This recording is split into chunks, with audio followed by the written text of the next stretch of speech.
Hey guys, welcome. I hope you're having a great day. I hope you're having a great day. We've got some beautiful weather here in Missouri. The 115-degree heat index is gone. It's finally cooled off a little bit, which is great for us heavier set guys. So it's a good night. It's a good night. We have a lot to cover tonight, guys. As you come into the live, if you would, jump in there and start liking and sharing. Let's see if we can get up on the FYP page. We had some give and take with TikTok over the past few days, and I'm hoping that we've got some of the issues resolved that we were having problems with, and I'm hoping that we don't have the same problems. Let's just leave it at that. We're going to shy away from one issue. I think you guys know what it is. We're not going to be talking at all about the JE issue, because that seems to be the one subject matter that comes up that causes TikTok to get really antsy. So we're going to stay away from that. I've got a couple of really important things that I want to talk to you about tonight, and we're going to focus on that. And that'll be a great live. We're going out tonight on TikTok and YouTube. So we're going to have some fun, guys. We're going to have some fun. Really good to see everybody. Really good to see everybody. Yeah, I know it's important, but we've got to stay away from it, guys. It's just, it's honestly just more than TikTok can handle right now. And even though, as crazy as it is, we weren't even talking about that during the last live when we got the warnings, but that's okay. It's all good. We've had some constructive give and take with them, and I'm hoping that, you know, we see a little bit different response tonight. So it's good to see everybody. I hope it's cooled off where you are like it has here. It's been a lot better here. It's been a lot better here. Not sure, Gladys. I haven't seen her today. So I've got some exciting news, though, I hope, coming up with grains and Agricast. We're working on something that I'm hoping we're going to be able to share with you guys in a little while. For right now, if you would, we're up on TikTok and YouTube tonight. If you guys would, just continue to like and share. Let's see if we can get up on the FYP pages. And I really appreciate it, guys. We're already up over 1,000 likes. A couple things I want to talk about tonight that are really important. I don't know what happened yesterday, but I had a lot of you, especially rural folks, that were messaging me yesterday, especially in Missouri. And you were asking me the question, okay, Will, I'm confused. Does the focus need to be on getting votes in the cities? Does it need to be votes in rural America? A couple of you referenced something out there about somebody saying that, you know, we're only going to get votes in rural America. So I want to touch base on this. I'm going to go into political consultant mode at the beginning of the live tonight. And I'm going to talk to you about what a winning strategy looks like, because I think there's a lot of confusion out there. Do we take an urban strategy? Do we take a suburban strategy? Do we take a rural strategy? So I'm going to be talking to you guys about the approach that we need to take from my perspective as a political strategist. And then we're going to move on from there and talk about these humdinger trade deals that the president's putting in place around the country. And you can tell there's a lot of sarcasm in my voice when I say that, right? So I'm looking forward to a great night. You guys, if you would, just keep liking and sharing, and we will jump right into it. Hopefully Zeppo will jump up here pretty soon, and it won't take us long. It won't take us long to get started. It's good to see the comments about the cool weather everywhere you guys are. It got bad here, guys, especially if you're farming. You know, it's a lot of what I do is inside because, you know, we've got the mushroom house and we're working on trying to put together milling operations and that kind of thing. But it was still really, really hot. You have to keep the humidity levels inside a mushroom house pretty high, and it was just really, really hot. All right, Gladys, that's good. Gladys says she's got her pen and notebook in hand. That's good, because this is going to be one of those nights. I'll just warn you guys ahead of time in a good way that we've got a lot to talk about tonight. We've got a lot to talk about tonight from a winning strategy perspective, because I do think it's getting a little bit confusing out there. Zeppo's going to be a little bit later joining us. He's working on a video that we've got to get turned on tonight. So I'm just going to jump into it. And if you guys would, as we're going, just keep sharing the live, if you would, on both YouTube and TikTok, and let's jump into it. So the first thing I wanted to talk about tonight, guys, and feel free to ask questions if you want to on either platform. I'll be taking a look at those questions as we go along. But the first thing I wanted to talk about tonight is I want to take you back to the beginning when I first came onto social media, okay? And you remember when I first came on, what was one of the primary reasons that I came on? I was really upset, primarily, not upset in a boo-hoo way, but gosh, I'd like to change people's perception kind of way. I was upset about two things. The first one was that people were painting with a broad brush in rural America when it came to how they were painting us as voters, right? So, I was hearing a lot of FAFO type of stuff. Everybody in rural America is stupid. They vote against their best interest. Everybody in rural America supports the Trump administration, etc. And I wanted to tell you guys, and this is why I came on social media, that that's absolutely not true. That there's a large section of rural America, okay, up to 33% of rural America that didn't support him and that doesn't support those policies. And that number, since he's come into office, has grown by about somewhere between 6 to 9%, depending on what poll that you look at. So I was upset about that. The other thing that I was upset about is this lack of focus by a lot of people inside my own party, the Democratic Party, on winning elections in rural America. There seemed to be a lot of focus on, and you guys have heard comments like this all the time. I've heard it from some really large rural creators out there, that all we need to do is win 3% more of the vote in rural America, and we can win the presidency, we can win the House, and we can win the Senate. And you guys, if you have followed me for any time at all, you already know where I'm going to go with this. What that does is it writes off the possibility that somebody like me living in a rural county in Missouri will ever have a school board that doesn't believe in banning books, will have a clerk of courts that believes in free and fair elections. Or maybe I should flip that around. If I live in one of those places now, if I don't ever have a chance to win an election in the Democratic Party, then I run the risk that at some point an extremist will come along in the Republican Party that will put those policies in place. So basically what it's telling rural America is there's no chance that you're ever going to get representation that reflects that 33% point of view. And I am just never in a million years, hear me here, okay? Because I think this is why a lot of you follow me. I am never in a million years going to give up the fight on rural America. The fact is, the Republicans changed rural America over the course of 35 years because they didn't quit, okay? I'm going to say that one more time. The Republicans changed blue parts of rural America to red because for 35 years they didn't quit. They didn't write it off. They didn't say, oh, well, there's nothing we can do. They didn't say, let's forget about rural America. Let's just focus on the cities and suburbs. Now, I'm not going after anybody individually here. I'm not talking to a specific creator. I'm just telling you that that's why I got on social media. I'm sure you do, Prism. Prism just commented on TikTok that they feel that deeply in Montana. It's everywhere in rural America, okay?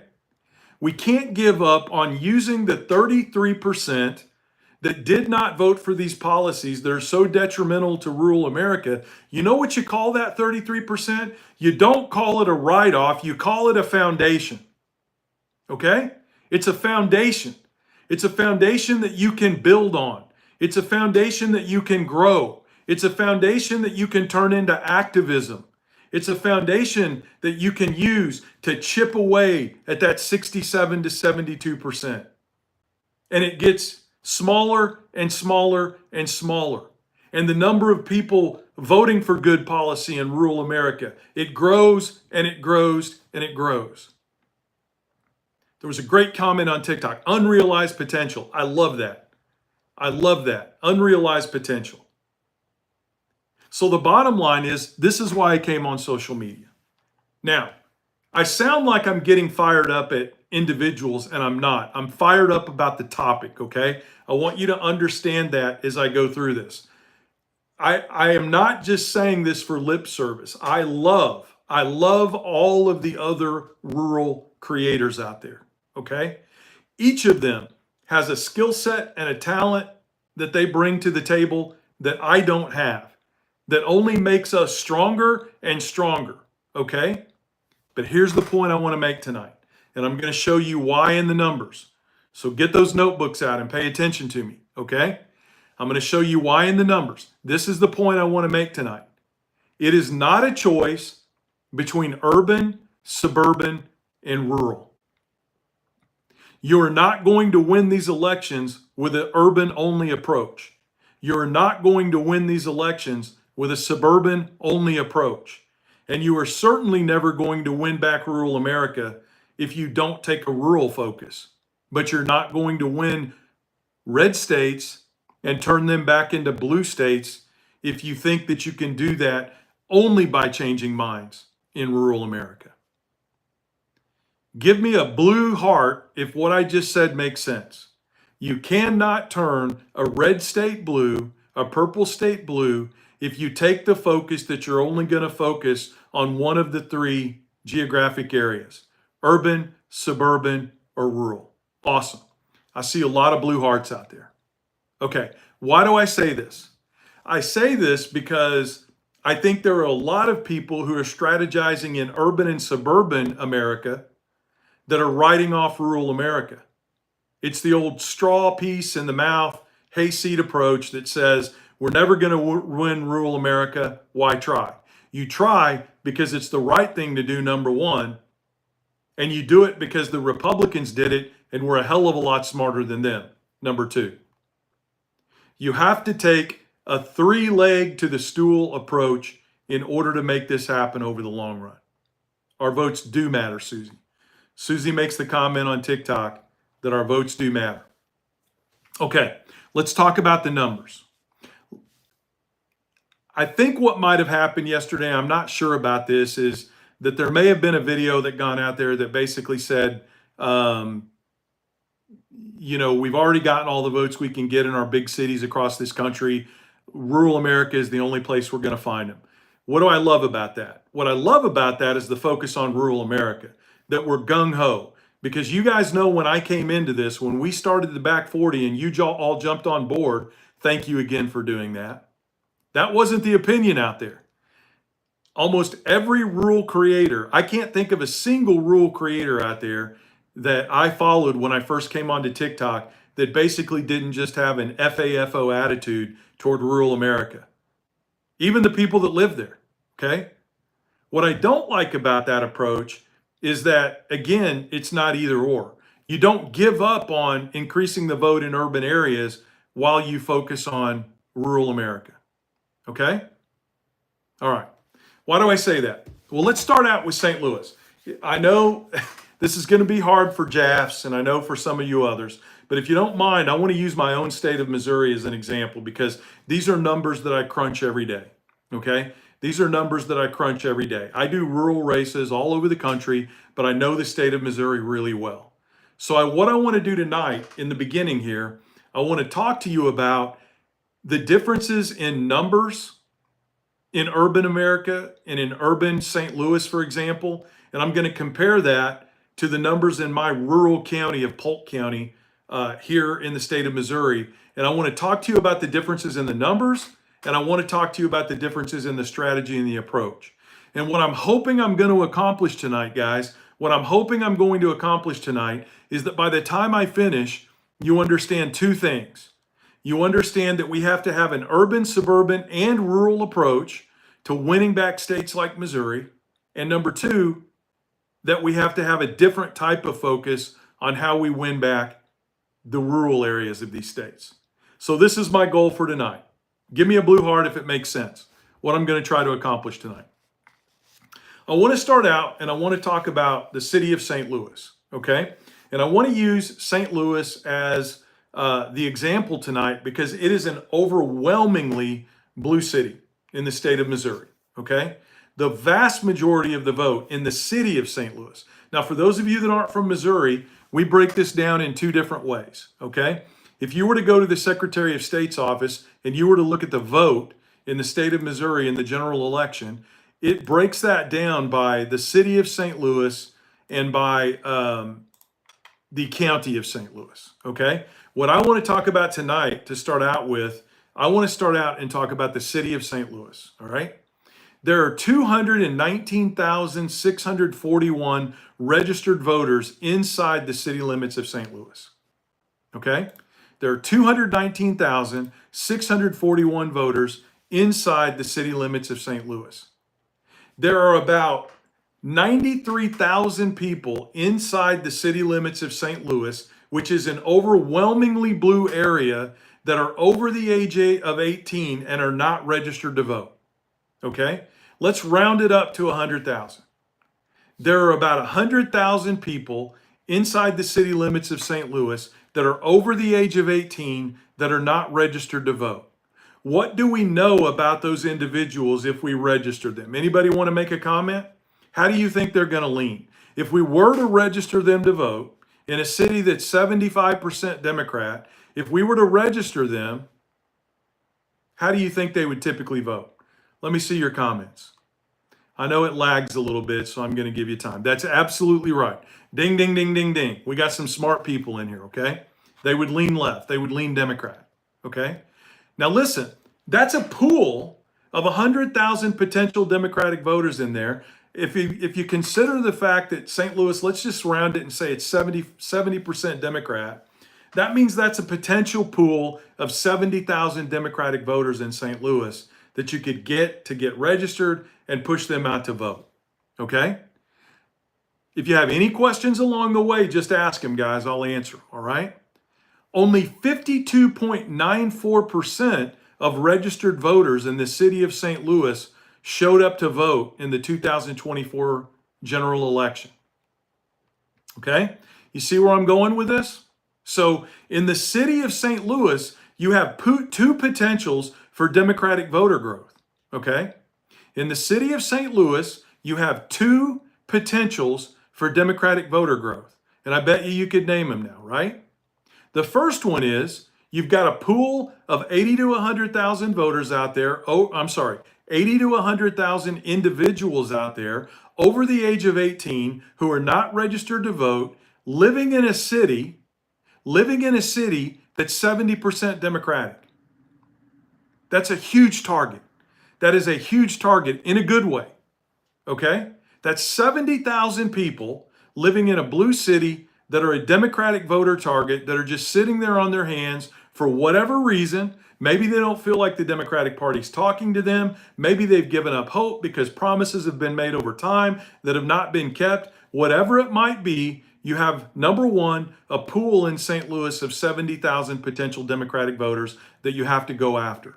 That's opportunity number one in the urban city of St. Louis. Give me a blue heart if what I'm saying about option number one makes sense. Just throw out a blue heart. Let me know that you're still tracking with me, because I'm going to be throwing a lot of numbers at you tonight. And I want you to understand where I'm going, and I can re-explain anything that I need to explain in more detail. Okay, cool. All right. Opportunity number two, and you're going to see why there's a difference. Susie and some of you that live in rural America, you already know the voter turnout differences between rural America and urban America, okay? Opportunity number two is that 52.9. Let's just round it up. Opportunity number two is that 53% voter turnout in the city of St. Louis, where we have 219,641 voters. Only 116,271 of them showed up to vote. That's a turnout of 53%. What does that mean? It means, again, that you have 100,000 registered voters in the city limits of St. Louis that did not vote in the general election in 2024. If you take that and you go back to that number that we know 70% of the voters in St. Louis at least lean Democratic, then we know of those 100,000 voters that didn't turn up to vote, about 70,000 of them would lean Democratic if they voted. Everybody following me so far?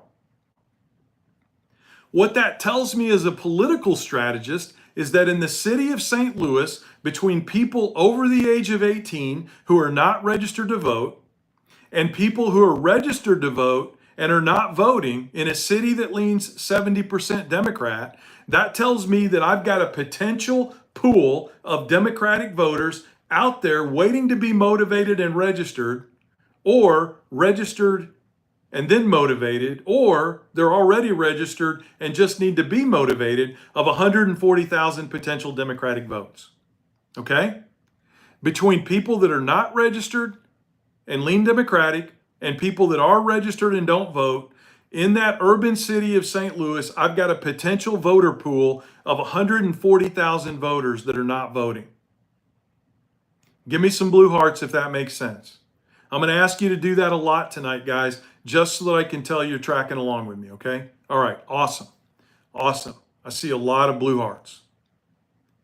This is why you can't make the blanket statement, okay? This is why you can't make the blanket statement that there are no more votes in our cities and we've only got to focus on rural America. I love the sentiment in terms of the focus on rural America, but as a strategist, I'm telling you, you don't write off 140,000 potential votes, okay? You just cannot do that if you're going to have a strategy to win back a red state into the blue column. All right, now I'm going to flip this over and I'm going to talk about rural Missouri now, okay? I'm going to talk about rural Missouri now. Hey, Zeppo, good night. How you doing? I'm good. We're right in the middle of a learning session, so I'm going to let you mute out and I'm going to keep going. All right?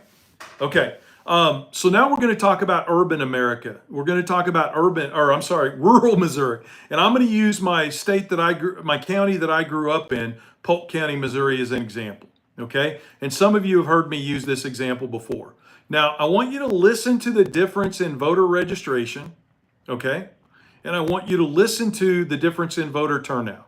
All right? Remember, St. Louis, 219,641 voters. Only 53% of them showed up in a city that votes 70% Democratic. And we've got somewhere around 70,000 Democratic-leaning adults over the age of 18 that are not registered for a total pool of 140,000 voters potential.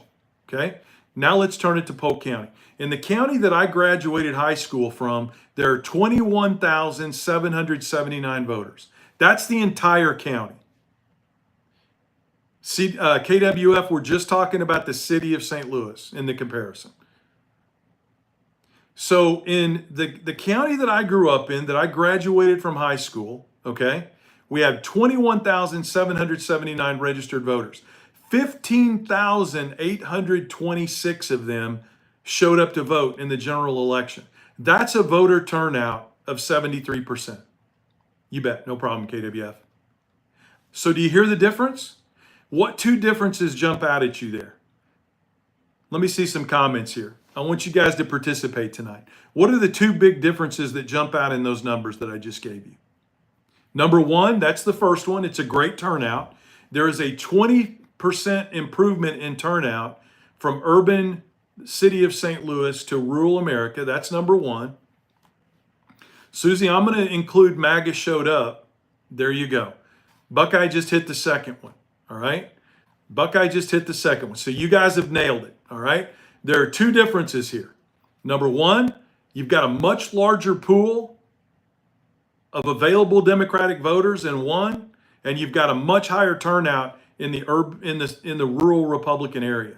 Now listen to these numbers. Remember when I told you that there are 100,000 people over the age of 18 in the city of St. Louis that are eligible to vote and are not registered? Is everybody catching an echo from me, or just Dave? Let me know. In Polk County, Missouri, where I graduated from, Dave, I think it might be you, buddy. You might log out and come back in. In Polk County, where I graduated from, Bolivar High School, there are only 933 people that are over the age of 18 that are not already registered to vote. Okay? Let me say that one more time. In the rural red Polk County that went 80% for Trump, where I grew up, there are only a little over, that's right, liberators, there are only a little over 900 people that are over the age of 18 that are not registered to vote, okay? You get the difference? All right, now I've got a quiz question for you because you know where I'm gonna go next, okay? Here's the quiz question. What do you guys think the difference is between the approach you would take in the city of St. Louis, where you've got the potential of 140,000 Democratic-leaning voters, and the approach you would take in Polk County, Missouri, where you've only got 1,000 unregistered voters that lean 80% Republican. What's the difference in those two approaches that you're going to have to take? Let me see some comments here. I really want you to dig deep on this one, guys. I want you to think about it. Dig deep on this one. What do you think the difference in your approach has to be? You got it. Man, you guys are smart. This is why I love the back 40, okay? This is why I love the back 40. Man, you already did it. You guys, you answered both questions. You've already nailed it. You can say whatever you want to say. You've already nailed the two answers. Okay? In the city of St. Louis, it is all about voter registration and turning out voters. And in Polk County, Missouri, it's going to be about changing minds. God, you guys are smart.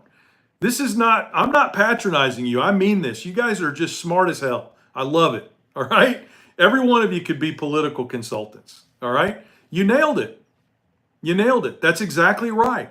In the city of St. Louis, it's about registering those 70,000 potential Democrats and then motivating them and the 100,000 who didn't vote to get out and vote. And in that rural red county like mine, all over the state of Missouri, it's going to be about changing minds because you do not have a super large pool of potential Democratic voters that need to be registered to vote. Okay? That's the difference.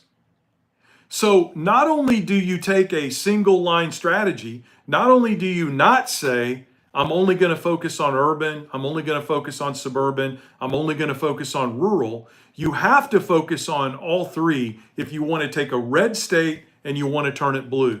The other thing you have to do, and this is the part that just bums me out, guys, I wish I could tell you that this is going to change overnight, but I'm going to say it one more time.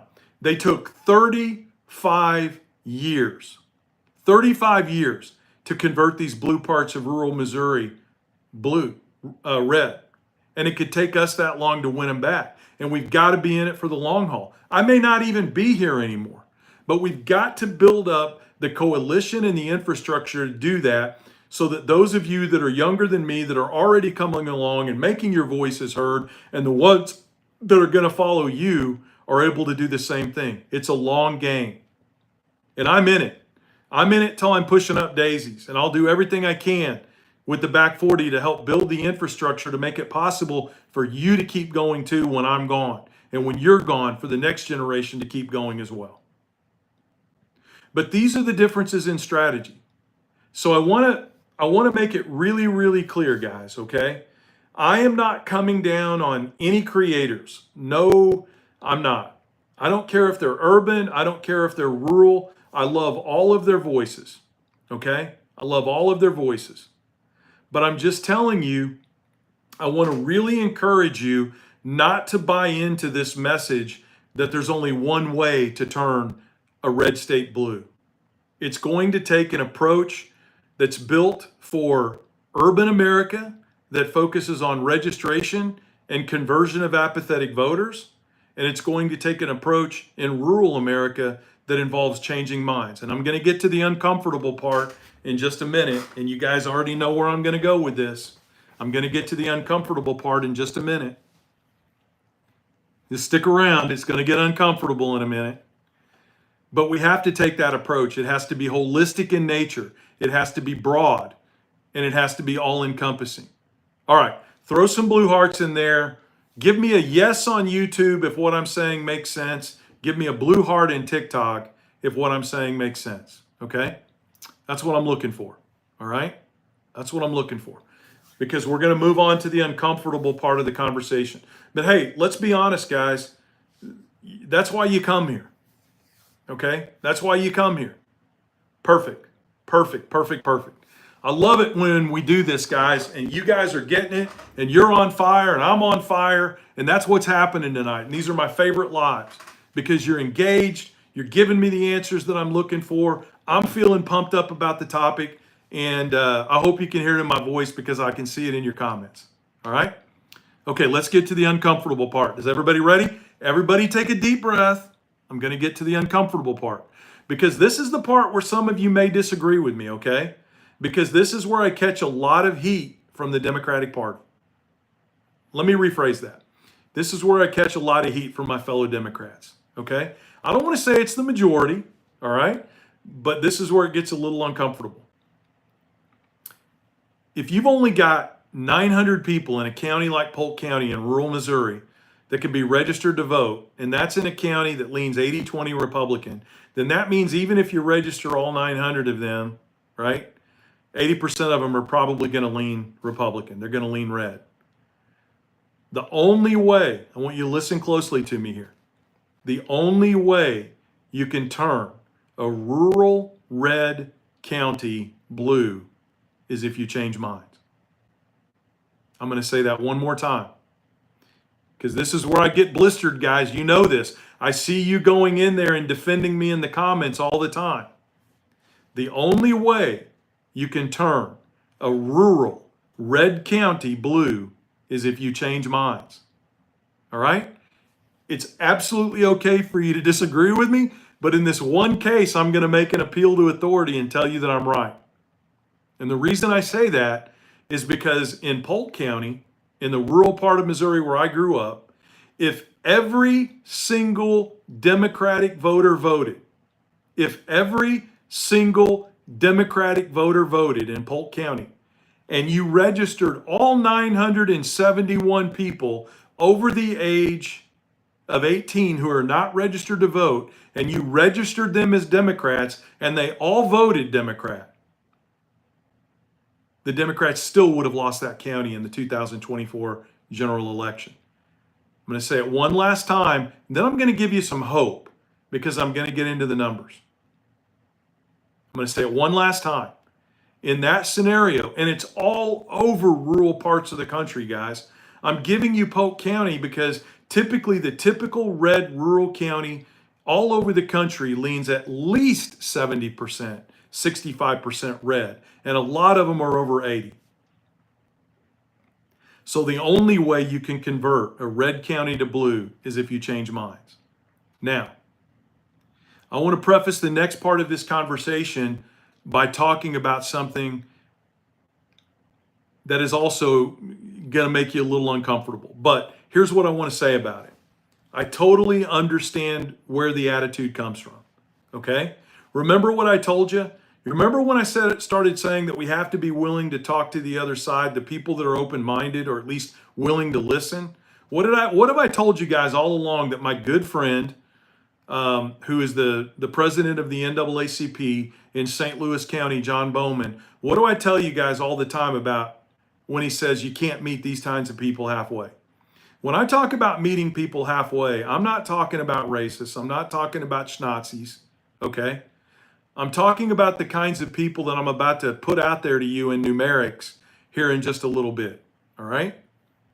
But you know I catch a lot of heat for this. You know that I catch a lot of heat from other rural creators. You know I catch a lot of heat from a lot of people that lean my way for saying that if we want to win in rural America, we have to change minds. But I'm just telling you, I never lie to you guys, okay? And I'm just telling you, whether it's an uncomfortable conversation, whether you disagree with me, and that's 100% okay, it's the truth.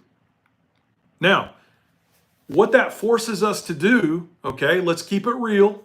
We're on an uncomfortable topic, so let's keep it real and let's stay uncomfortable for a minute. What that forces us to do is individually, inside ourselves, we've got to make this decision. Am I or am I not willing to try to change minds? Am I or am I not willing to change minds? That's the individual decision that each one of us have to make. Is am I or am I not willing to change minds? Now, I want to get really real here for a minute. I'm going to get really, really real here for just a minute, okay? I want everybody to understand that when you're individually making that decision, everybody comes from a different place. When you're making that decision, everybody comes from a different place. I am a 57-year-old white farmer from Southwest Missouri who is a political consultant. I have very few things in my life, okay, that have created challenges for me because of that. I would say there were two things that were different for me that are different than what the regular 57-year-old white male experiences. Number one, as most of you know, when I was 12 years old, I was involved in a horrific farm accident, and I've been disabled my entire life because of that. I've dealt with the ramifications of disability. But my disability is one that allows me to throw on a long sleeve shirt, and for the most part, most people don't see it. The second challenge that I dealt with is at the time, you see it more and more today, but at the time, I was a single dad raising 4 kids on my own without any help. Those are the only two experiences I've had in my life that I would consider to be really serious challenges that put me in the mind frame of not having some of the advantages maybe that other people had. That's it. And guys, those aren't great differences, okay? Why do I say that?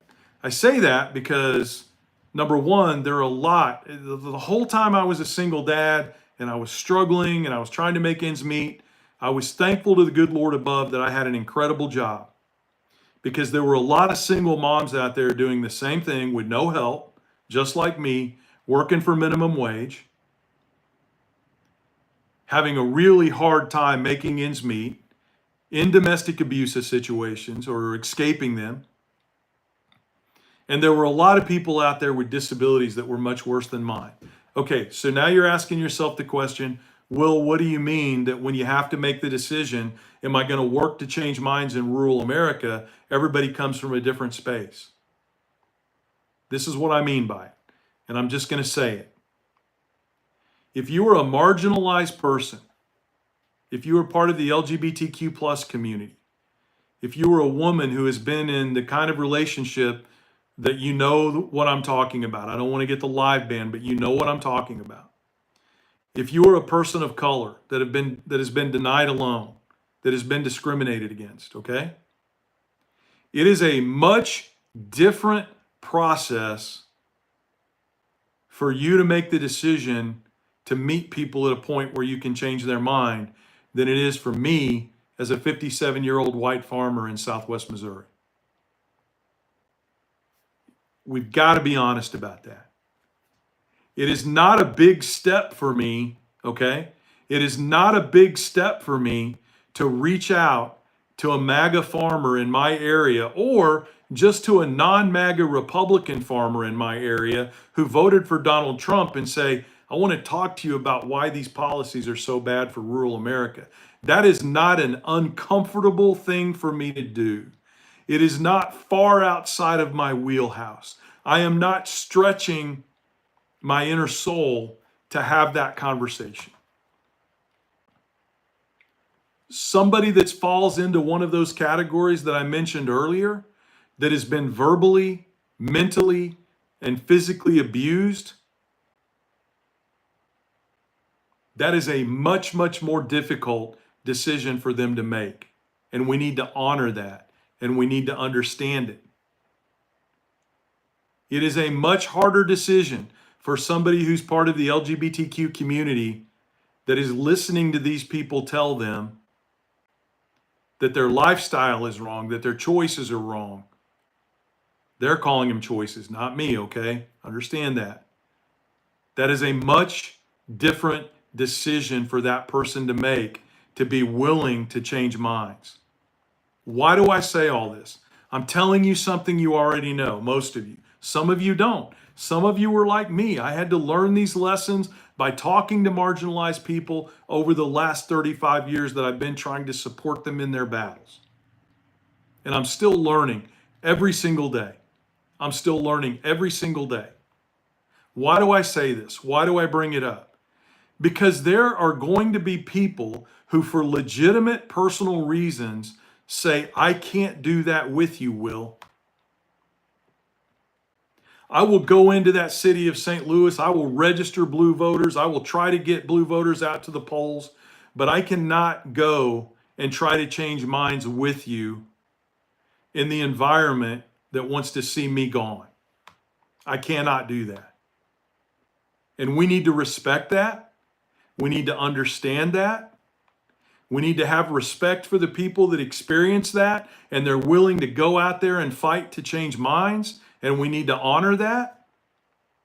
But we also need to understand that there are going to be people that say, no, I can't do that. It's dangerous. I'm not comfortable with it. I've been hurt. I've been told I'm not equal, and I'm not willing to go try to change those minds. And that is 100% okay. You don't need me to tell you that, but I want to say it out loud.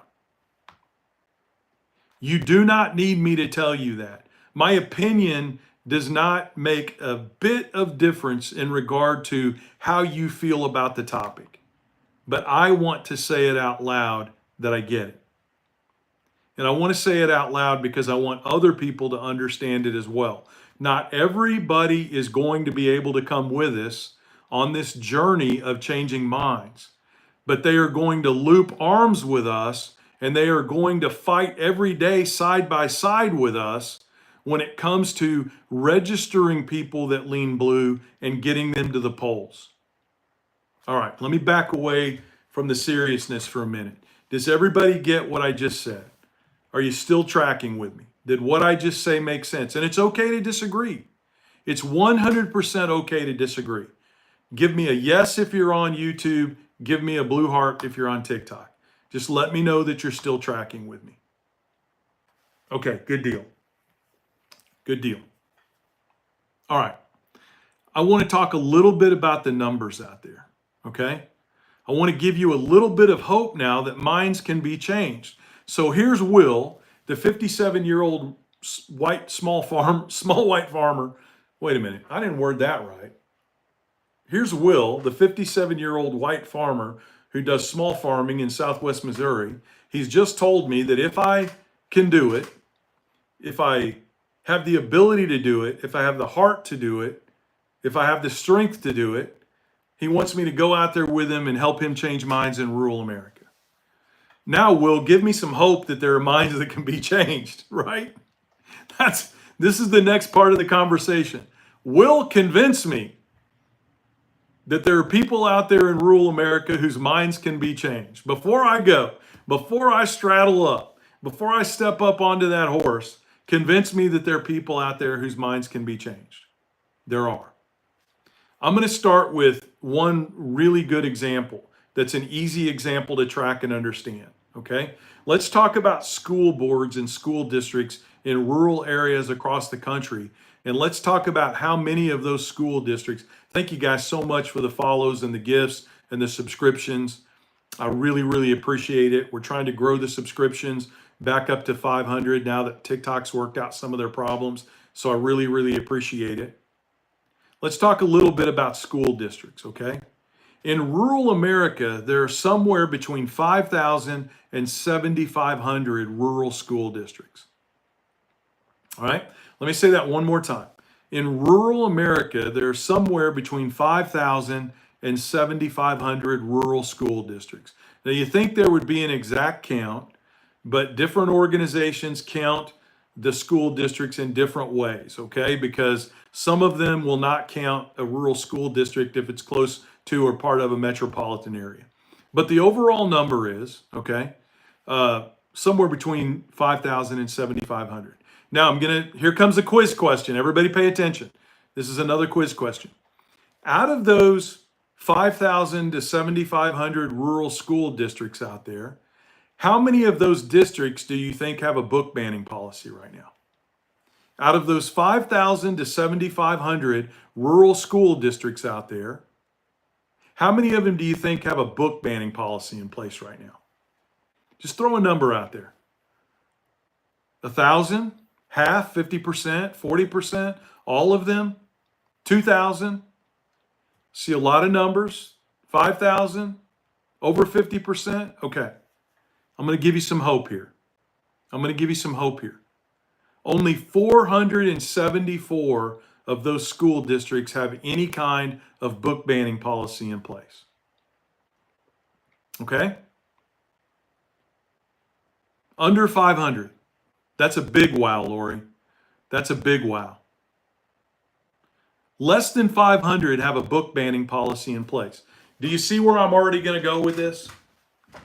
That county, Polk County, that I gave you an example of just a little while ago, the county where I grew up, where I graduated from Bolivar High School, that county had a slate of far right-wing, book banning, bring religion back into the schools candidates that ran for the school board in the last school board election.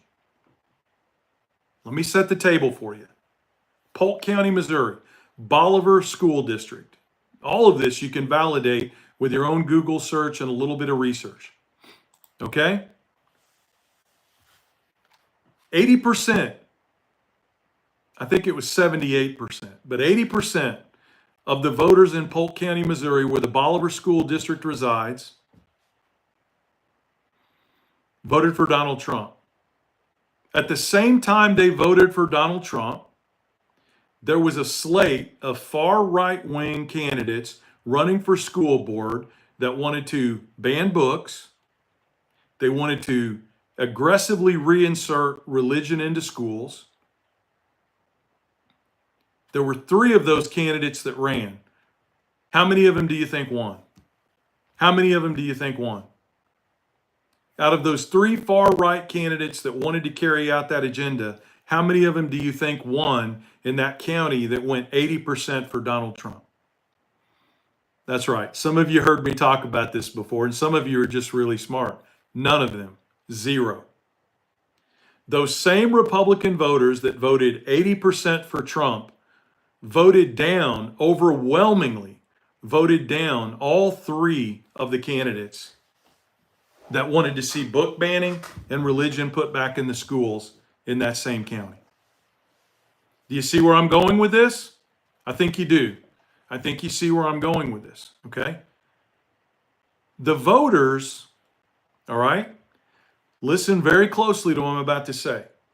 The voters that voted for Donald Trump, who also voted to keep those 3 right-wing school board candidates who wanted to ban books and wanted to insert religion back into the school, those are the rural people that the statistics tell us we can talk to.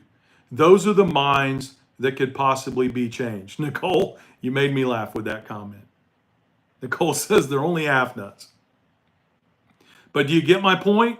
Give me a yes on YouTube. Give me a blue heart on TikTok if you understand what I'm saying.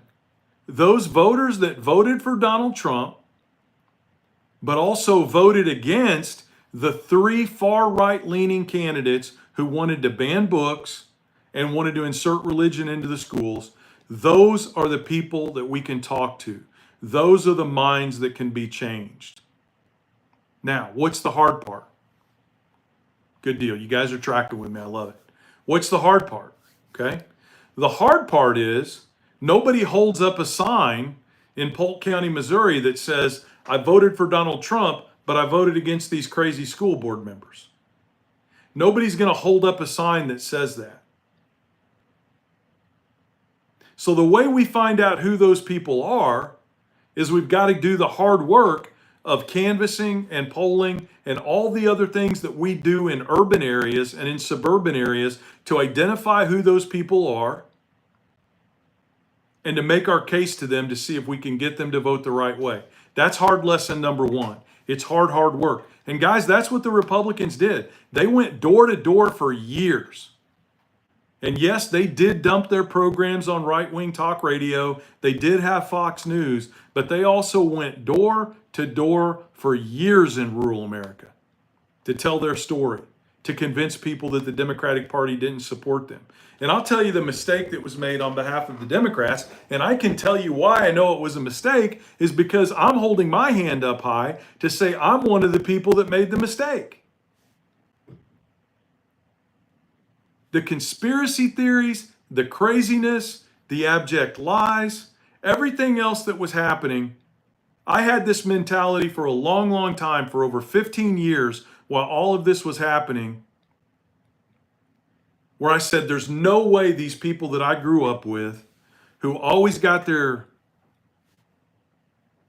that always maintained their respect for this bipartisan system, there's no way they're going to buy into this. I made that mistake. I own it. I admit it. Some of you may have done that too. If you're as old as I am, over that period of 30 years, you may have made the same mistake that I did. No way are the people that I grew up with going to buy into this horseshit. And yet they did. And we waited too long to start pushing back against it. We waited. We didn't start fighting it when it was a snowball at the top of the hill. We waited till it was 3/4 of the way down and the snowball was this big around and we were all standing at the bottom going like this. So now we've got to start our own snowball. We've got to start our own snowball down that hill. We've got to start out with that little hand-packed snowball at the top of the hill. And together, we got to push it and we got to shape it and we've got to form it and we've got to add to it and we've got to keep it going until it gets big enough and strong enough and fast enough that it builds up its own momentum and it keeps rolling and it gets to the bottom of the hill and it changes red rural America to blue rural America.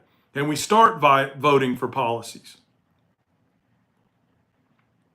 I saw that rising. Somebody thought I was 81 years old. Damn. I'm working on it, guys. I'm trying to lose weight. I'm walking. I'm working on it. Give me time. But this is what we've got to do. We've got to build this momentum on our own. We've got to build this momentum on our own. We've got to get that snowball rolling down the hill on our own. It took them 30 years to do it. There's a lot of somebody just said it, rising. There's a lot of broken trust. It's going to take us time to change it, but we can do it. So these school boards to me as a consultant, right? These school boards to me as a consultant, Debbie, you don't know what you're talking about. Rural America, Debbie says, no, stay out of my rural area. You won't be welcome. That's not true. Now, I don't know which side you lean on. You could be a Democrat saying, stay away, these guys are horrible. Or you could be a Republican saying, we don't want you. But the truth is, since the beginning of the year, farmer bankruptcies have doubled. And in some parts of the country, we've got as many as 9% of rural Americans that have changed their minds in polling. So it can be done. It can be done. All right. So the school boards give me hope. Those are all the reasons why. I'm going to need a little bit of help from the moderators over on YouTube. If you guys could do me a big favor over there. I think you know what I'm talking about. If that person keeps it up, let's drop them. All right. What else gives me hope? I'm going to go back to the 2020 election, okay? I'm going to go back to the 2020 election because I want to talk some numbers, okay? We regularly talk about these voters that went from Obama, okay, to Trump, to Biden, to Trump. We regularly talk about this phenomenon nationwide. Now, it's not a huge percentage of the vote, okay? All of the polling, all of the exit polling out there, et cetera, okay? It shows that it's about 6%, right? Sometimes 7%. Let's just go with 7 because in most states that's the number. About 7% of the electorate voted for Barack Obama, an African-American man and a Democrat, then voted for Donald Trump, a Republican, and we all know what he believes in. And then they turned back again and voted for Biden, and then they turned back again and voted for Trump. Thank you. Now, if you look at the polling on this, that group is about evenly divided between misogyny and issues. Because we got to be honest about that, all right? You can't just pretend that the misogyny is not there because who did they not vote for? Well, when they voted for Obama, then they didn't vote for Hillary, then they voted for Biden, and then they didn't vote for Kamala, okay? So we got to be open and honest about the fact that there was some misogyny there as well. You can't chalk it up to racism completely because they voted for Barack Obama. But the polling shows, the exit polling shows that about 50% of those people are persuadable from an issues perspective, regardless of the color or gender of the candidate, okay? Again, I'm putting my political consultant hat on here, okay? So this is another positive. let me give you some of the numbers, all right? When Biden ran in 2020, he raised the liberal Democrat support in the Democratic Party from 94% to 98%. Okay? He raised it from 94%. I'm not a row crop farmer, or I'm not a produce farmer, Elijah's Nana. It's not going super good for the ones that do it, though. He raised moderate and conservative Democratic votes from 85% to 91%. So he accomplished a 4% increase in the liberal vote. He accomplished a 6% increase in the moderate and conservative vote. He won back, listen to this, in 2020, Biden won back 85% of the Democrats who had moved over to a third party or independent candidate in the election before in 2016. Let me say that again. In 2020, Biden won back 85% of the Democrats who had either voted for a third party or an independent candidate. He increased the vote in 2020 10% among independent voters. He increased the vote among men by 7%, and he increased the vote among white men by 8%. Now, numerically, okay, as a political consultant, numerically, looking at the numbers, those are changeable votes. When you add it all up, okay, when you add it all up, that means that right now, as we start in rural America, about 12% of the vote for Donald Trump right now, with things the way they are, right now, about 12% of the Donald Trump vote in rural America is persuadable. Right now. And this is before farmer bankruptcies continue to rise. This is before 2,100 rural hospitals across the country close. This is before 12 million people in this country lose their insurance. Okay? This is before all of that. This is before all of that. Again, let me remind you, in polling, we've already seen a 6 to 9% change in the level of support for the president in rural America. 6 to 9%. 6 to 9, not 69. I wish. Little less than 10%, best case scenario. So there's an opportunity out there to be had. If we can grasp it, if we can open our minds enough to do it, with a very clear understanding that not everybody is going to be able to join us in the changing minds part.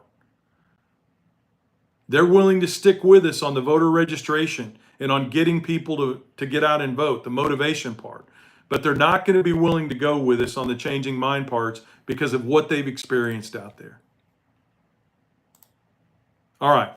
So on the numbers, on the question, let me just get to the rat killing here. On the question of, do we quit focusing on cities and only focus on rural America? Or do we just focus on the cities and worry about trying to close our margins in rural America?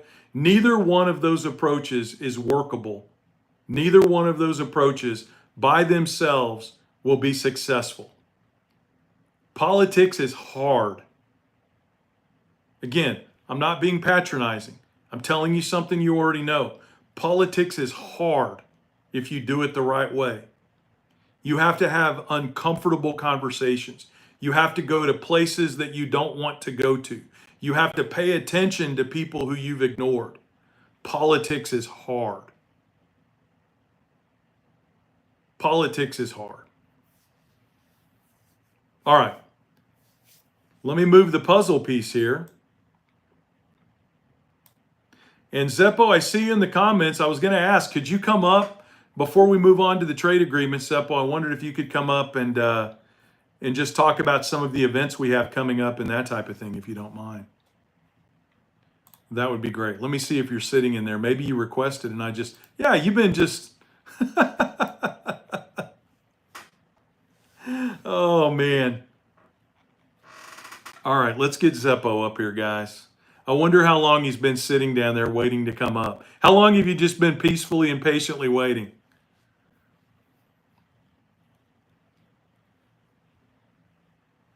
There you go.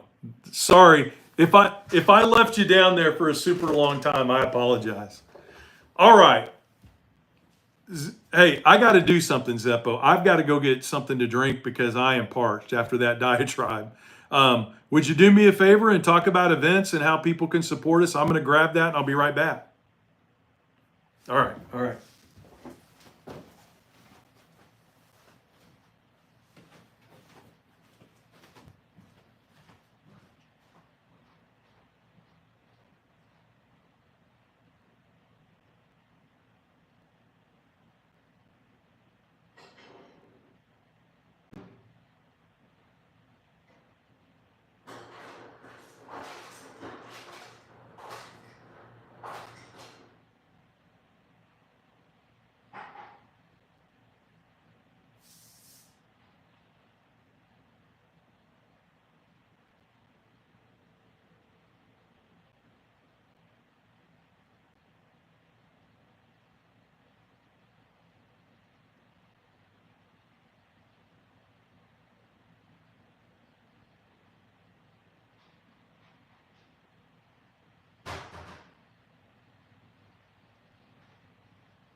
Mm-hmm.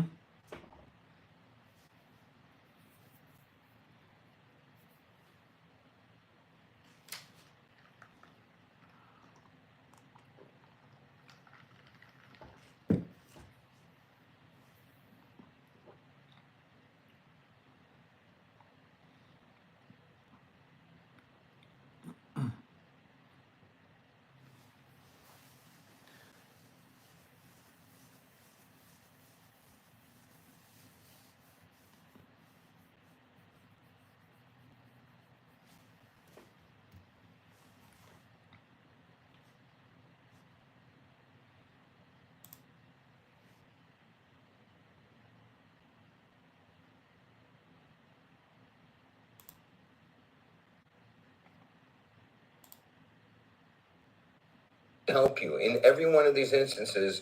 We help them all along the way, right? We tell them how to organize, who to speak to. We encourage them to reach out to people, the organizations around their area.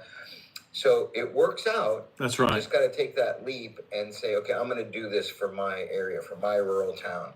So if you're interested, you know how to get in touch with us. You go to our website, theback40official.com. And there's a media inquiry button there. You hit on that media inquiry and you send us an email. I'll get that personally and I'll be sure and get in touch with you. We can help you make this successful in your area. You just got to take that first step and say, okay, I'm going to do this. I promise you it'll work out. What else do we talk about, Will? How can they support us? How can they support us? Okay, great question. So there are a couple ways you can support us. We have two websites. I'm going to point you towards the nonprofit website because it has been easier for everyone. It's streamlined. It makes it very easy for you to donate. So if you go to back40action.org, and that's back40action.org. No, it's just back40action.org. And you'll see there, that's where our Act Blue account lives. That's for the nonprofit.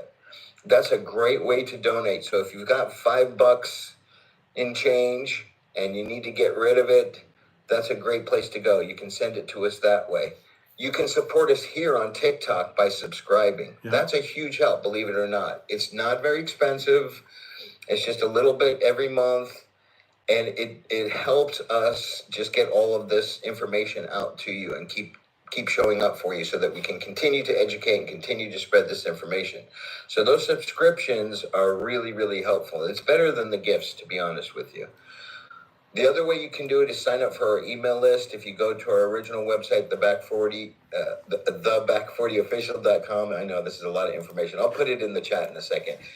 The back40official.com. There's an opportunity for you to sign up for our email list there.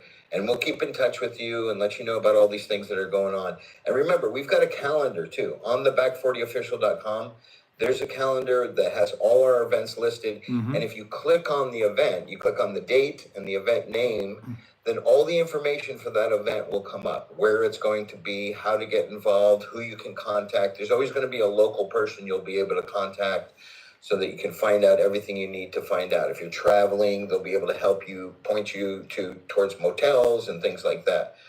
So we've got it all organized to try and make it as easy as possible for you. So those are the best ways to support us. In addition to that, make sure you're following here. If you're not already, just hit that follow button. That helps us out a lot. If you're on YouTube, make sure that you're subscribing there. It's free, obviously. Just subscribe on YouTube. These kinds of things also help us out. If you get those numbers up, it helps the message get out to more people because the algorithm pushes it out front. So that's how you can support us, and we really appreciate y'all showing up. This has been an amazing live so far. I've learned so much. That's why I was enjoying myself down in the chat, because I was just listening to you. Oh, I do want to say one other thing to your point, Will. Yeah. Reaching out to people on the other side and changing minds. I've been fortunate enough now to experience this for myself. Remember, I come from the very teeny tiny rural town of Los Angeles, California. So this is all a new experience for me. For the last 6 months, I have learned quite a lot. I will tell you, what Will tells you about that we can change minds, it is absolutely true. Mm-hmm. Because we are talking to these people on the ground. Every day people reach out to Will and I to say, hey, this has gone too far. I want to help. And we're talking about lifelong lifelong Republican voters. People are seeing that this has gone too far. It's now creating an opportunity for us to not just win in 2026 and 2028, but to really change the entire political makeup of the country for decades. If we do this right, it's going to take some time. It's going to take a lot of work. But that changing minds piece, if it scares you, don't worry about it, because it is actually true. These people are very approachable. They want to talk. They understand that this administrations and these policies are really destroying rural America, and something has to change. And we start by changing who's in office. That's right.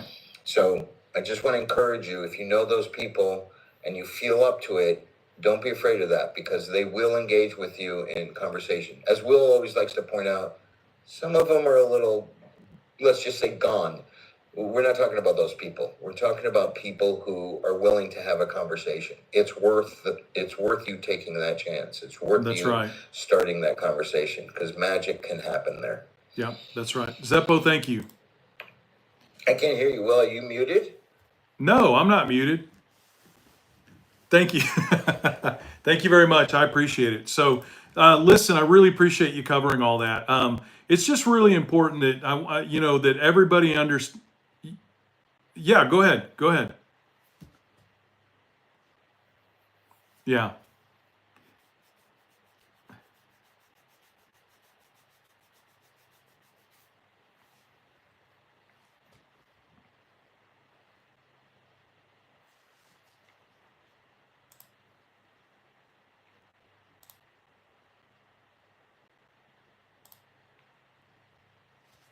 Yes, and get the message out there. Will has just recorded another one, this one about immigration. And I'm telling you, after this live, you're going to want to come back to Will's channel and watch that video. Because as soon as he signs off, we're going to post that video.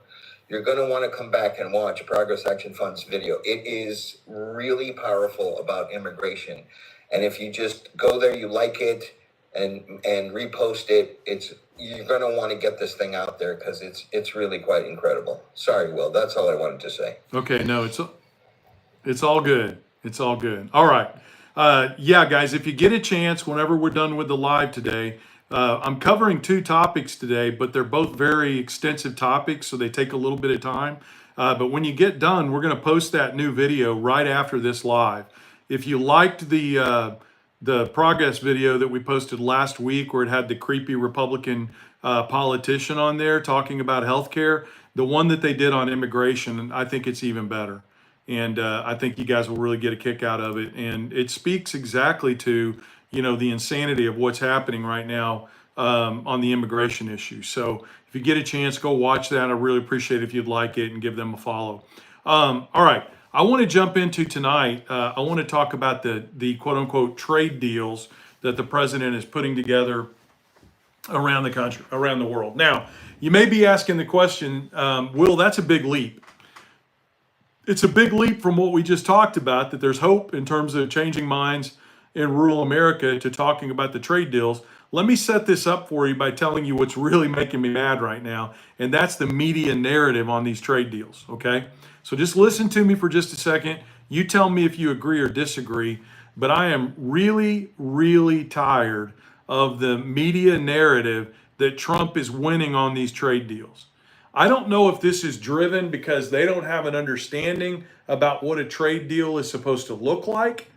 I don't know if the media doesn't understand that a trade deal has consistent goals. It has mechanisms in the trade deal as to how we're going to meet those goals, and there are penalties for not meeting those goals.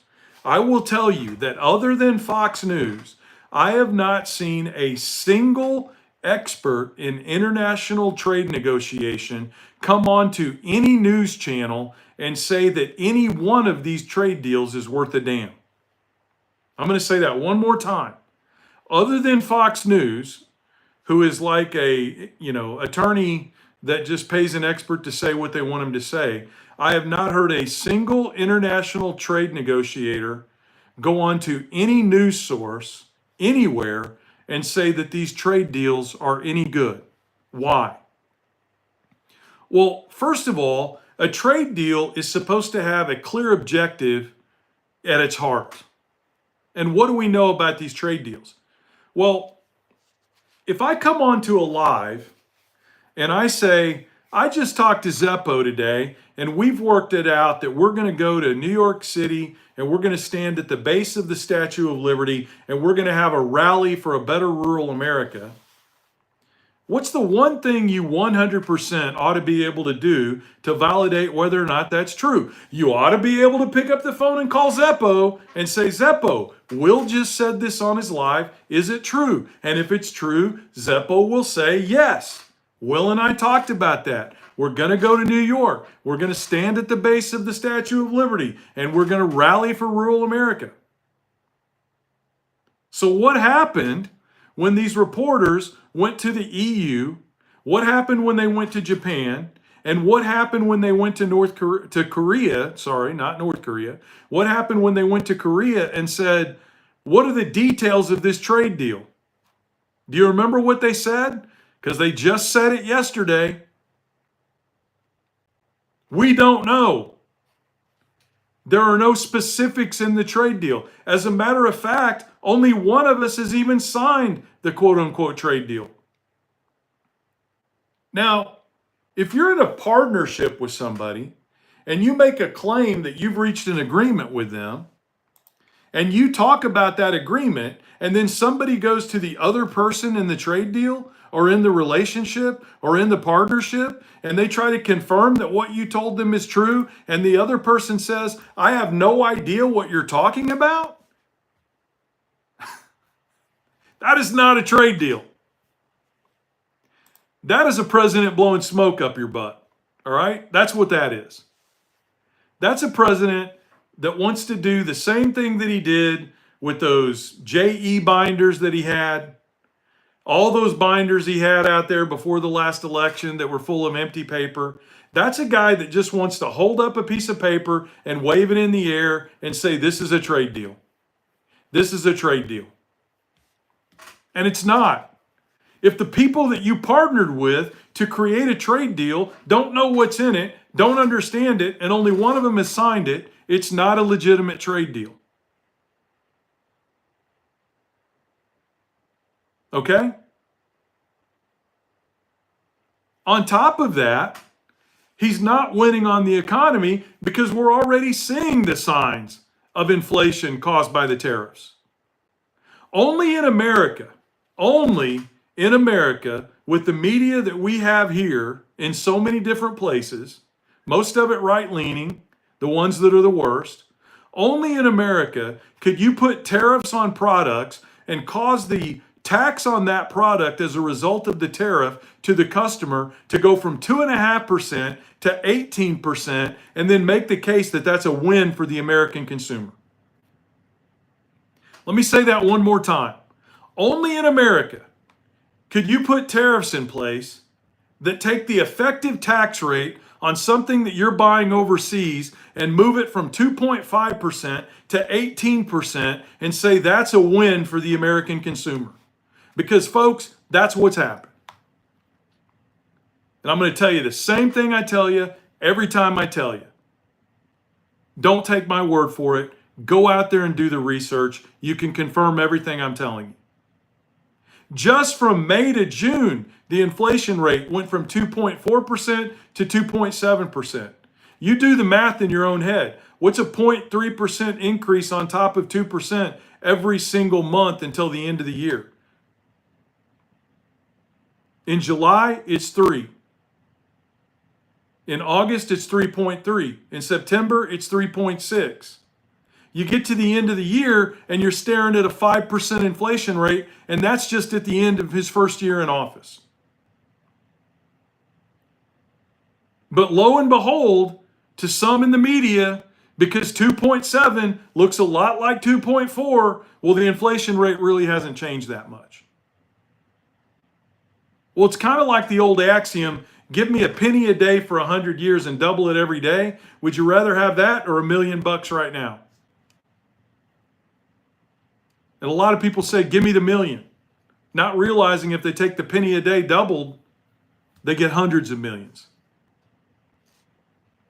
Housing. 4% increase in inflation on housing.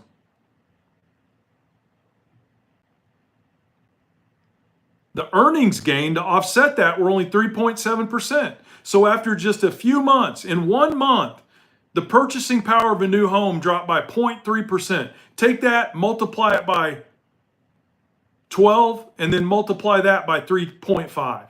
And you tell me what the inflation rate and buying capability of a new home is going to be at the end of 4 years of this nonsense. The prices of goods across the board have jumped. Apparel, up drastically. Appliances, up the most. Some of them double digit.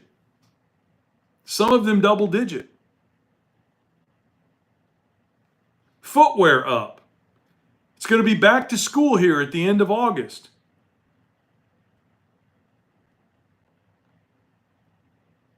Footwear up. Clothing up. Furniture up. It's going to be back to school for college. You're going to be in there buying those futons and those little desks and all the other things that you buy the kids when they go to college. I did it 4 times. Furniture up, some of it double digit. Toys through the roof.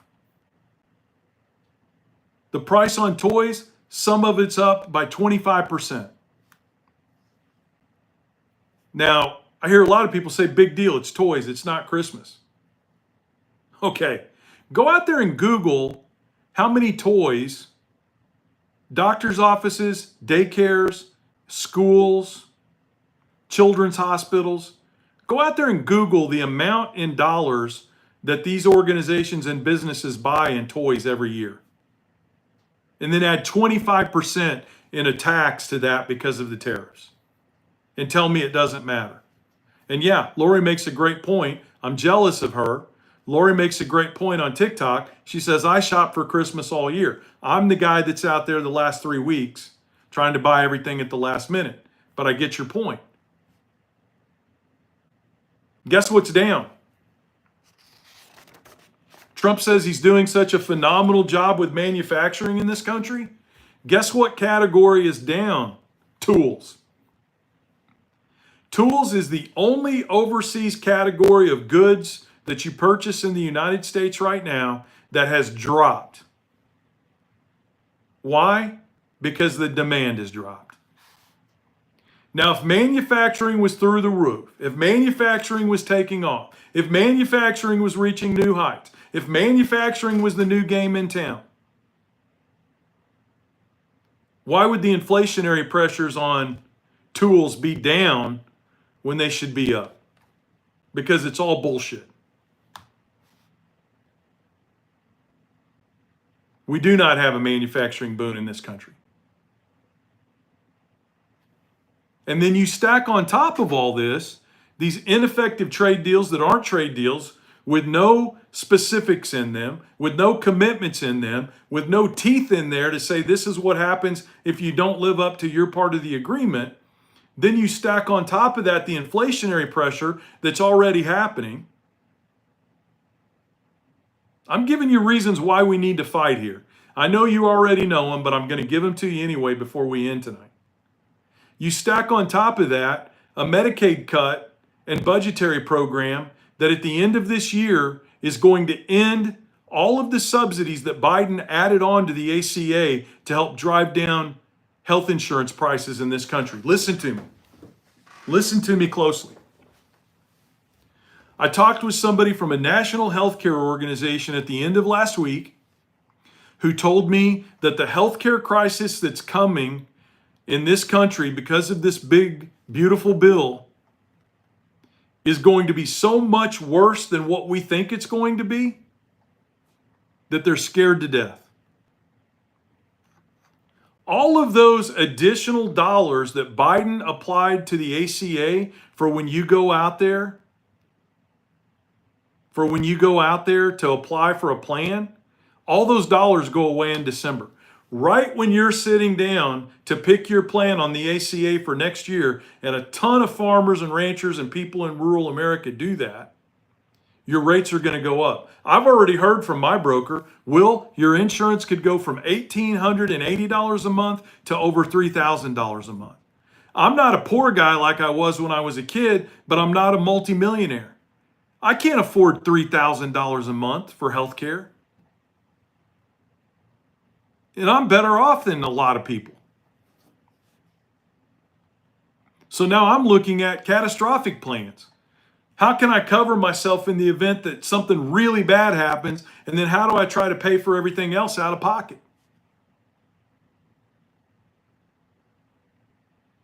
15 million people losing their health care. And guys, you know this, but when you're talking about it to other people, when you're trying to convince those people in rural America, it's not just a number, dang it. It's not just a number.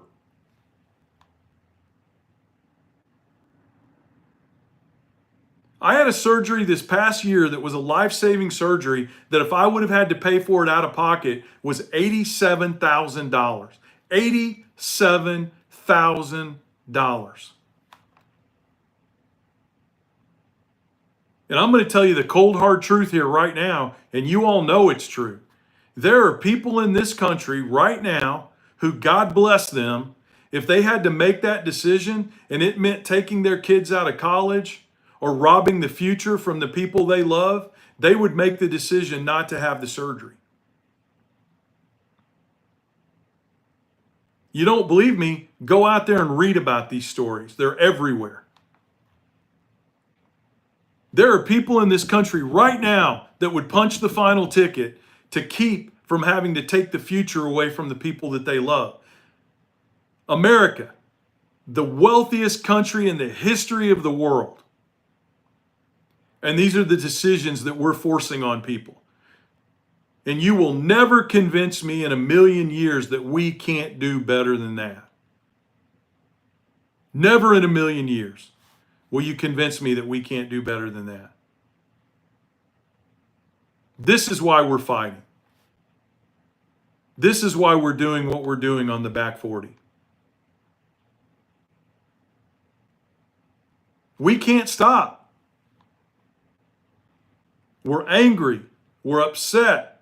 We're fed up. We're tired. We're sick of it. We don't want to hear it anymore. We don't want to talk about it anymore. We're worn out. We're fired up. How come? What if? Why? We can't stop. Stopping means throwing in the towel for everybody in this country that's going to suffer as a result of us giving up.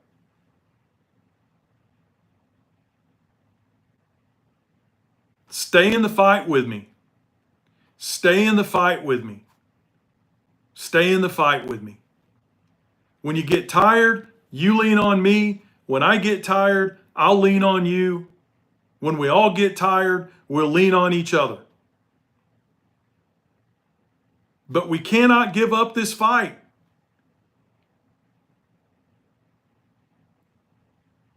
Even when we look at rural America and we say 70% of them are not voting for policies that get them where they need to be, 30% are. And everybody in the food chain suffers if rural America goes under. If you're not doing it for the farmers that voted for them, do it for the kids that aren't going to get the food if they all go under. Stay in the fight with me. We're going to win. We're going to win. I have people that disagree with me every day. Some of the best arguments I have with the brother I love the most in the world circle around this argument. Can we win? Are we going to win? I believe as strongly today as I've always believed that in the end, good will win out. We will end up on top. We will get the change we want if we fight, if we stay in the fight, if we don't give up. I believe it. I believed it in the past. I believe it now. I believe it going forward because I wouldn't even come on here if I didn't. That's why we're going all over the country. That's why we're going to Minnesota. That's why we're going to Virginia. That's why we're going to Oklahoma. That's why we've been to Texas and Missouri and Illinois. Don't give up. Nobody here right now in the back 40 is a quitter. That's what I love about you guys. That's what I love about you guys. It isn't just me. I'm not just a guy taking a walk. We're all moving forward together and we're making a difference. Guys, in 6 months, we've changed the entire conversation about rural America in the back 40. It's no longer FAFO, screw those people. They voted for what they're getting. It's their fault. I don't care. That's where it was. You know it. You were here with me when I started. The conversation has changed. People are recognizing that there are hundreds of thousands and millions of us that have been out here fighting in rural America all along to stop this nonsense. And they're seeing us now. They know we're here. We've joined arms with them. The back 40 is 50% urban, 50% rural. People in the cities and in the country working together for better policy everywhere, but specifically in rural America. Something is happening here. It's the real deal. It's happening. We stopped the bullshit down in Rolla, Missouri, and we kept sanctuary cities for the unborn out of there. We've gone to places where people have looked at us and said, nobody's ever been here before. Number one, thank you for coming. Number two, thank you for recognizing that I'm in this fight. And number three, thank you for giving me the hope to go on. And if that's the only thing we did, it would be worth it. If that's the only damn thing we did, it would be worth it. And we're doing so much more than that. Notice my terminology. We.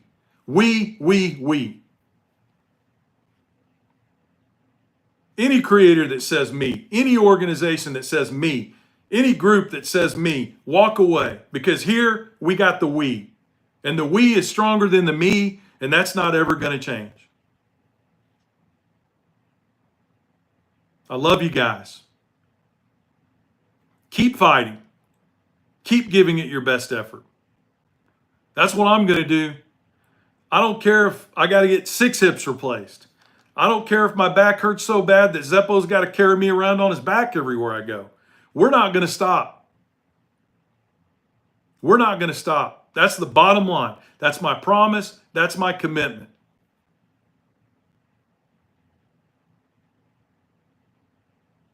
All right, guys. I'm fired up. I'm fired up, but we need to be. We need to be. Okay, guys. All right, Zeppo. I think it's important. I could end it now, and we're all charged and we're ready to go. But I think it's really, really important that people hear one more time where we're going to be, because we've had about 6,000 new people come into the live just since you mentioned it the first time. So if you could, I want you to talk about where we're going to be, and I want you to talk about how people can support us, if you would, one more time, and then we'll move on from there, okay? You got it. The first thing I want to say to everyone is, when you hear talk about how we'll talk about how we're coming together and this is working and we're making progress, it's because we've built this thing together, all of you included in that, the Back 40. So I want to remind you of something that we tell people when we go to these events. When you're writing your representatives, when you're posting online, wherever you are, you can use the hashtag the Back 40. The reason we do that is not because we're asking you to promote us in any way. That's not the purpose of that.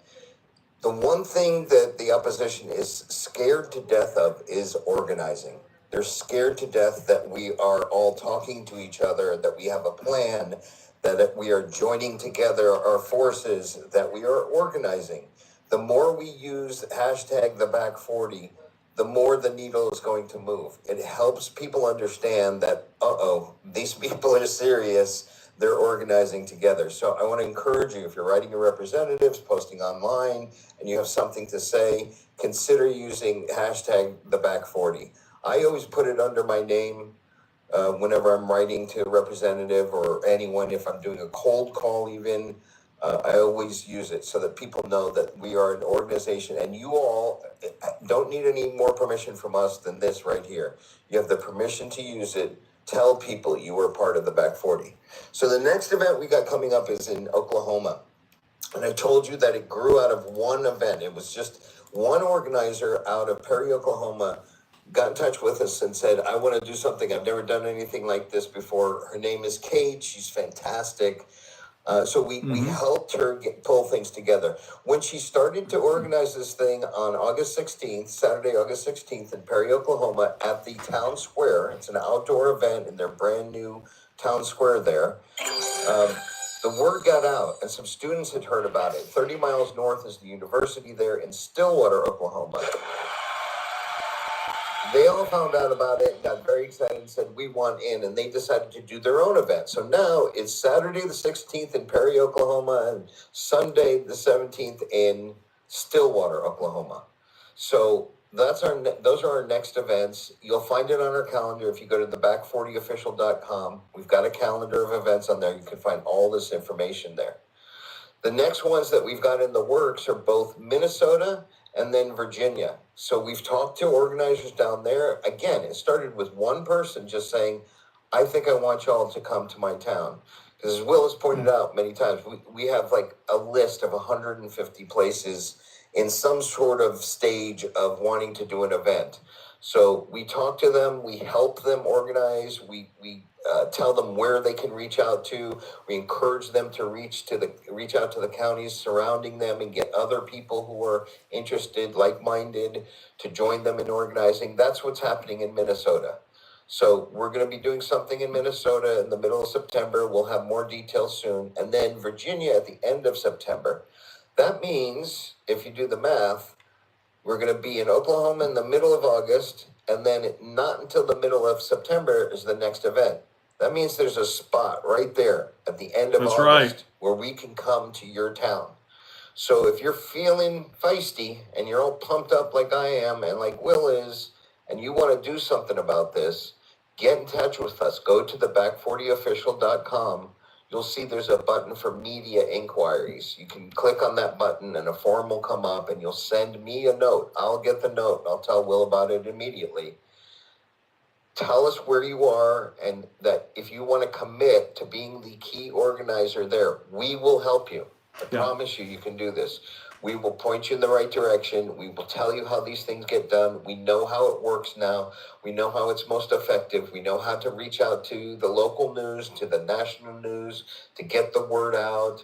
We know other organizations you can reach out into your area that are going to help you. So it may sound overwhelming at first, but I promise you, you can handle it. So if you're really itching to get us to come to your town, to your rural town, and you think that you can make a difference there, please reach out to us. Let's fill up that spot at the end of August, and it could be your town. The other ways you can support us here on TikTok, please subscribe. We know that TikTok's not going anywhere for now, so the subscriptions are back on. We really would appreciate it if you subscribe. It helps us out tremendously. When you do that, it also helps when we have lives. It pushes the word out. That's right. The other thing you can do is make sure you're following. If you're not following already, just hit that follow button right now. Just go to the top right now and just hit that follow button so that you know when Will goes live next. On YouTube, just subscribe. It doesn't cost anything. Subscribing really helps. All these things help get the word out further. It helps expand the message. The other thing I want to tell you about is as soon as the live is ended, we're going to be posting a new video. It's about this Progress Action Fund. And it's an amazing video. We want you all to come right back. It's going to take about 15 minutes before TikTok allows it to load up. Come back to Will's channel. Check out his brand new video tonight. Make sure that you like it and repost it. The message is incredibly strong. It's all about immigration. You'll see what I'm talking about when you come back and check it out for yourselves. So remember, after the live, to come back in about 15, 20 minutes and check it out. Okay? And thank you all for being here today, man. It means the world to us when you show up like this. It sure does. Listen, I want to do two things really quickly. We got a lot of questions while Zeppo was talking, and I want to cover those really quick. First of all, how can you help if you don't have money? You can help by organizing an event in your town. If you'd like to have us come speak where you are in your rural part of the country, all you've got to do is let us know that you want that to happen. You can send an email to info@theback40official.com. The other thing is when we have calls to action, join our Discord. You can join our Discord, and if you join the Discord, which is in my link on both YouTube and on TikTok, it'll take you to the Discord. You can join. We have lively conversation there, but we'll also tell you when we're having action. Like when we stop this crazy stuff going on down in Rolla, Missouri, we organize there. We'll tell you when to make calls, when to make phone calls. Your peers will. We also got a great question. What if people want to travel to events together? Can I hitch a ride with somebody? We do that in the Discord. You can talk to other people in the back 40 that may live near you that are coming to an event, and you can combine together and get rides and that kind of thing. If you want us to come to your area, that was another question, like Zeppo said, just send us an email to info@theback40official.com and we will help you organize. Zeppo doesn't just leave you out there on an island by yourself. He works with you in order to help you put these events together. We absolutely are still planning on doing the California swing. I think that there's a chance I'm going to be on a big podcast out there in September. And if that happens, we're going to try to plan the event in Imperial Valley, the Central Valley in Northern California at the same time, because my cousins have a big farm down in Imperial Valley. And if I can convince them to do it, they're not really political in the sense that they don't like to kind of put themselves out there. But if I can convince them to do it, I'm going to try to have an event on their farm. Real quick, I wanted to bring AgriCast up because I know that the markets in agriculture look really bad right now. AgriCast, let me just give you 2 minutes before we end, but can you give us an update? I can. So it's going to be pretty interesting to see what happens come tomorrow. There was a big announcement about a 50% tariff on imported beef from Brazil, and the cattle market's absolutely tight today. Feeder cattle were down $8 and change. That's a gigantic drop. That's beyond limit trade. Yeah. For those of you that don't know, $5 to $6. Let me tell everybody real quick, AgriCast, when AgriCast says feeder cattle dropped $8 and change, what he means is that's $8 on $100. So that was an 80-cent per pound drop, right, AgriCast? Yes, that's correct. Right. And it's one of those things that it's going to come out in the wash, but it's going to be real Yeah. difficult. And I've seen a lot of people in the chat talking about the price of beef and how much ground beef is. And That's right. if they think it's bad now, we've got the smallest cattle herd we've had in more than half a century. 63 years ago was the last time we had this few cattle Yeah. in this country.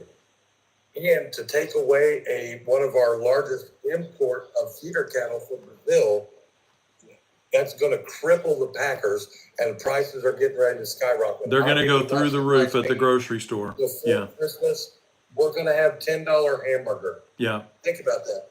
Yeah. $10 a pound hamburger is probably 90 days away. Yeah, That's I agree. it, right? This will be the first true impact that the consumer will see. We've seen a little.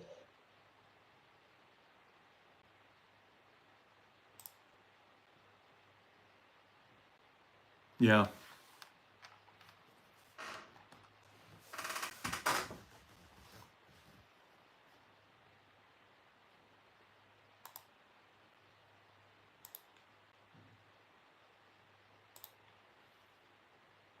Right now, the big processors of soybeans like ATP, the big oil crusher, right? They crush soybeans for oil. They lowered their bases by 45 cents. The handwriting's on the wall. When the big boys start cutting their prices, they're selling under the board prices, like way under, 45 cents under the board. Yeah. What this all means, guys, let me tell them what this all, Let let me tell them what this all means, Agricast. What this means, guys, is that there's a tsunami coming. I saw a figure today that a bank put out that said that we could have bankruptcies among farmers as high as 15% at the end of this year with farmers that are leveraged, meaning they've got bank loans to cover their operating costs, they've got bank loans to cover their cattle, they've got bank loans to cover, new machinery that they bought. I saw a number today from a reputable agricultural banking organization that said those bankruptcies could be as high as 15%. So again, I'm going to encourage everybody, make those local relationships with your farmers in order to buy beef and pork and chicken and the vegetables that you eat. Make those local relationships. It's all over Facebook Marketplace. Farmers everywhere are doing farm to table. Make sure that you make those connections, because if you've got those connections in place, they're going to take care of you as the food market tightens up. So Agricast, here's what I want to do, if you don't mind. I'm going to thank you for coming. Thank you for coming up, first of all. And then the last thing I want to say is this, okay? On Saturday at 10 o'clock, because I know we have a lot of people that sat down there in the box for a really long period of time that wanted to come up today.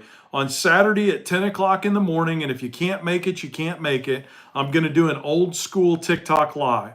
And I'm going to be bringing people up into the box, and we're going to be doing a conversational live on Saturday at 10 o'clock in the morning. So be patient. If you didn't get up tonight, we had a lot to talk about. I really feel like we needed to cover the items that we covered tonight. I thought it was very important. I thought it was really critically important that we talked about the fact that we can't have this one-sided approach to how we tackle turning red states blue. So we talked about a lot tonight. I know I wasn't able to bring a lot of people up, but Saturday at 10 o'clock Central Standard Time, Saturday at 10 o'clock a.m. Central Standard Time, we're going to do a standard old school live just on TikTok where we can bring people up and you guys can have the floor, and we'll have one of those bounce off conversations that we used to have. All right. Zeppo, thanks for everything you've done tonight. I'm looking forward to seeing the video when we go offline, and just want to tell you once again how much I appreciate the partnership and support. So thank you. You bet. All right, everybody, listen. Have a great night. Stay positive. Stay in the fight. We're going to win this thing. Don't listen to the naysayers. Don't listen to the people that tell you that we can't change anything. Don't listen to anybody that tells you that it's never going to get better. If we fight, we'll win. That's a promise, and you can take it to the bank. Have a great night, everybody, and I will talk to you on Saturday at 10 o'clock. See you guys.